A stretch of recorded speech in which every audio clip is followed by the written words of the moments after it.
Welcome to Amma's Stories. Today I'm going to tell you a story from Hitopadesha. Hitopadesha is a Sanskrit classic written in the 8th century by Narayana Pandit. I think there is a little confusion among historians regarding the person who has written these stories or the time period of these stories. The stories of Hitopadesha are all very small but carries a valuable moral message. They talk about the Indian culture and the moral and ethical values of those times. Both human beings and animals come as characters of these stories.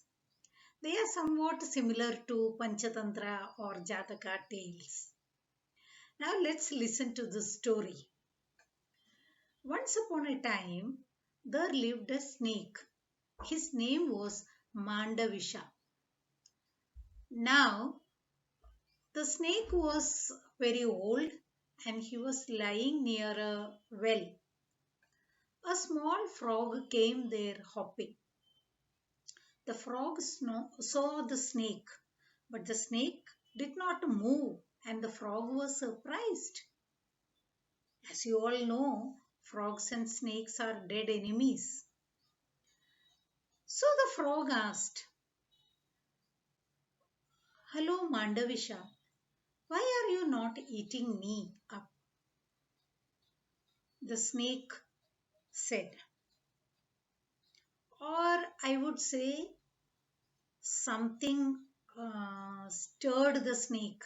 Some evil idea was there in the snake's mind.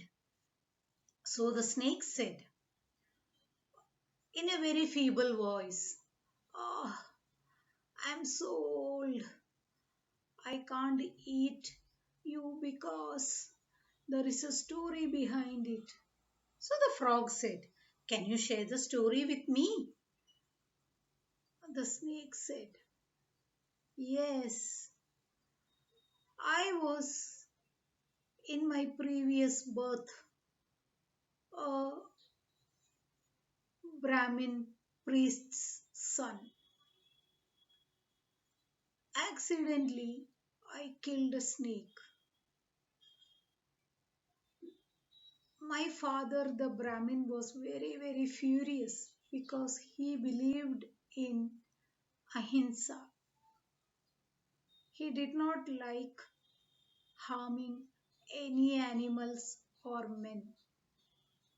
So he cursed me. He said,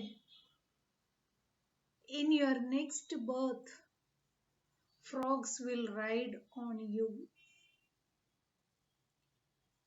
So I am waiting for frogs to ride on me."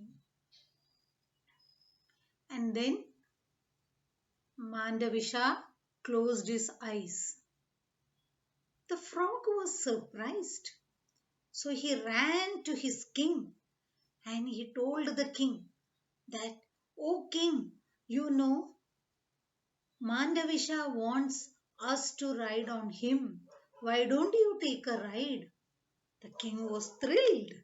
He said yes, and he went straight away to Mandavisha, and Mandavisha carried the king to and fro. And the king was so pleased.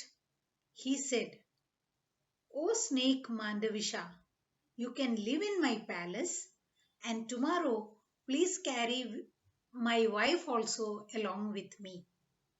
Mandavisha said, "Yes, your majesty." The next day morning, king's name by the way was Jalapada. So Jalapada and his wife, they went to Mandavisha the snake and said, "O snake, carry us, we are ready." But Mandavisha did not move. He again acted as if he was going to die. He said, "O king, I am so feeble. I am so weak because I have not eaten anything since yesterday. And he behaved as if he was going to die. The king was a little worried. So the king said, "Oh, Mandavisha, you can have one of my frog from my palace because I want you to be very strong so that you can carry me and my wife." So Mandavisha had his meal, and every day, to become healthy and strong as the king wished, Mandavisha began to eat the frogs. Soon all the frogs were eaten by Mandavisha, and then he ate Jalapata also.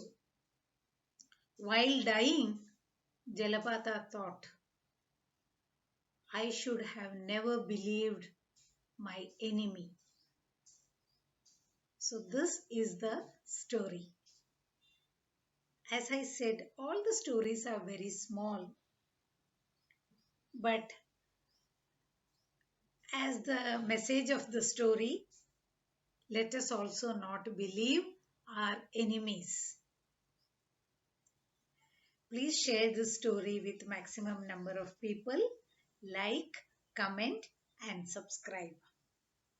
Till we meet next time with another story. Tata. Bye bye.